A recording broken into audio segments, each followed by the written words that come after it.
Assalamualaikum warahmatullahi wabarakatuh. Selamat pagi Prof. Rovina selaku dosen pengampu mata kuliah farmakologi, dan selamat pagi teman-teman semua.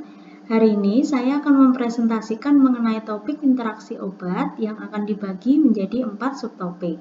Mari kita mulai pada subtopik pertama, yaitu interaksi obat. Interaksi obat menurut definisi dari beberapa pendapat, yang pertama adalah suatu kerja atau efek obat yang berubah atau mengalami modifikasi sebagai akibat interaksi dengan satu obat atau lebih. Ini menurut Swamiat 2014, sedangkan menurut Atkinson 2007, interaksi obat didefinisikan sebagai efek obat yang diubah dengan cara tertentu oleh keberadaan obat lain, makanan, atau paparan lingkungan.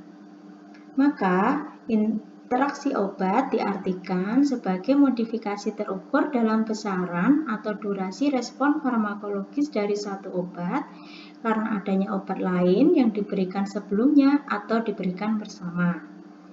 Banyak interaksi obat melibatkan efek satu obat pada efek atau disposisi obat lain tanpa efek timbal balik yang dapat dikenali. Untuk latar belakang interaksi obat ini, karena interaksi obat adalah suatu efek farmakoterapi akibat reaksi obat dengan substansi lain, maka penting untuk dipelajari. Yang pertama, meskipun penggunaan lebih dari satu obat sangat bijaksana, di mana satu sisi itu dapat bermanfaat dan di sisi lain ini dapat merugikan, tetap yang dimana akan menjadi suatu masalah. Yang kedua, adanya penggunaan obat ganda atau polifarmasi yang sangat umum digunakan sehingga potensi interaksi obat juga sangat besar. Yang ketiga, adanya politerapi yang hal ini akan meningkatkan kompleksitas manajemen terapeutik dan risiko interaksi obat yang menyebabkan timbulnya ADR atau Adverse Drug Reaction yang dapat menurunkan atau meningkatkan efikasi klinis. Untuk faktor risiko dari interaksi obat dapat dilihat dari sisi pasien dan dapat dilihat dari sisi obat. Untuk dari sisi pasien, ini adalah terutama pasien yang berusia tua atau muda dengan sakit parah yang multiple diagnosis. Kemudian ada juga terapi obat yang sangat banyak jumlahnya. Dan yang ketiga, ginjal atau liver yang rusak. Dari sisi obat, adanya indeks terapi obat sempit dan pengenalan enzim inhibitor atau inducer. Untuk mekanisme interaksi obat dipengaruhi oleh indeks terapi obat B yang sempit, di mana pengurangan sedikit saja efek ini akan menyebabkan pengurangan efikasi. Sebaliknya, peningkatan sedikit efek juga akan meningkatkan toksisitas. Yang kedua adalah kurva dosis respon yang curam. Ini perubahan sedikit saja pada konsentrasi plasma akan memberikan efek substansial. Yang ketiga, obat dengan indeks terapi sempit ini akan menjadi masalah yang utama. Contohnya seperti anti-epilepsi, imunosupresan, dan anti-trombotik. Kemudian untuk mekanisme obat ini interaksinya dibagi secara garis besar melalui beberapa cara, yaitu ada 3 cara. Yang pertama, interaksi secara farmasetik atau inkompatibilitas, yaitu terjadi melalui reaksi kimia atau reaksi fisik pada saat obat dicampur. Yang kedua, interaksi secara farmakokinetik terjadi ketika satu obat mempengaruhi farmakokinetik obat lain. Contohnya dengan mengurangi pengeluarannya dari tubuh atau dengan menghambat metabolisme. Kemudian yang ketiga, interaksi farmakodinamik. Ini terjadi ketika obat yang berbeda masing-masing mempengaruhi fungsi fisiologis yang sama. Dan hasil dari penambahan obat kedua selama pengobatan dengan obat lain mungkin akan meningkatkan efek obat pertama. Sebaliknya, untuk obat dengan tindakan berlawanan, hasilnya mungkin akan mengurangi efek pertama.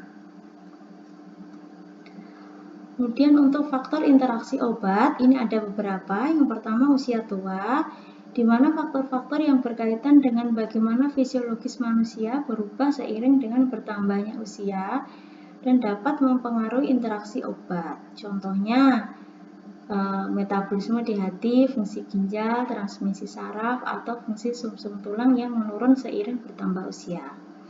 Yang kedua, faktor polifarmasi, di mana penggunaan banyak obat pada satu pasien untuk mengobati satu atau lebih penyakit. Jadi semakin banyak obat yang diminum pasien, semakin besar kemungkinan interaksi obat.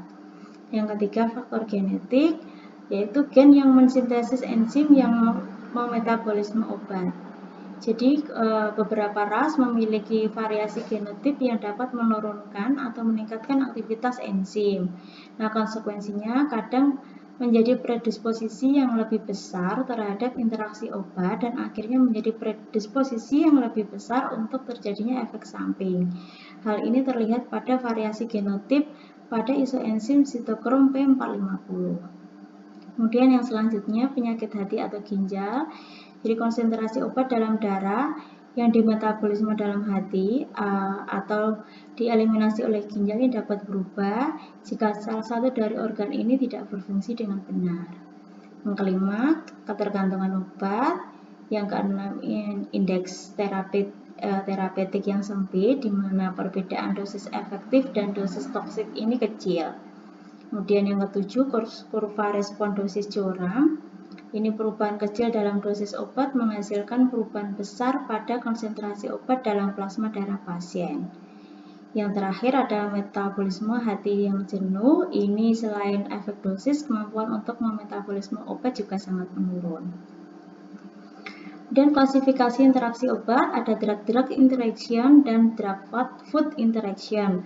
Untuk drug-drug interaction ini biasanya dideskripsikan dengan pengobatan atau kelas pengobatan yang melibatkannya. Kemudian ada mekanisme terjadinya efek yang dihasilkan. Ini bisa toksisitas atau hilangnya efikasi, kemudian keparahan klinis dari efek, bisa minor, sedang, atau berat, dan kemungkinan bahwa hasil yang merugikan disebabkan oleh interaksi, yaitu seperti unlikely, possible, suspected, probable, atau established. Kemudian mekanisme interaksi obat dapat dikelompokkan sebagai farmakodinamik dan farmakokinetik. Contohnya, pertama, rifampicin dengan isoniazid akan menyebabkan hepatotoksisitas. Yang kedua, ketoconazole dan cisapride akan menyebabkan pemanjangan interval QT dan aritmia ventrikel. Sedangkan drug-food interaction ini adalah makanan dapat mempengaruhi obat yang sedang kita gunakan sehingga mempengaruhi efek obat tersebut. Obat yang dimaksud bisa resep dokter atau obat bebas, dan beberapa contoh interaksi obat dengan makanan yaitu jus jeruk, kalsium, vitamin K, dan kafein. Ini adalah skema interaksi obat dan makanan. Secara umum ini dibagi tiga, yaitu farmasetikal, farmakinetik, dan farmakodinamik, di mana farmasetikal ini dipengaruhi atau terkait dengan compatibility, solubility, dan stability. Untuk farmakokinetik dipengaruhi oleh absorpsi, distribusi, metabolisme, dan ekskresi. Untuk farmakodinamik ini berhubungan atau berkaitan dengan efek.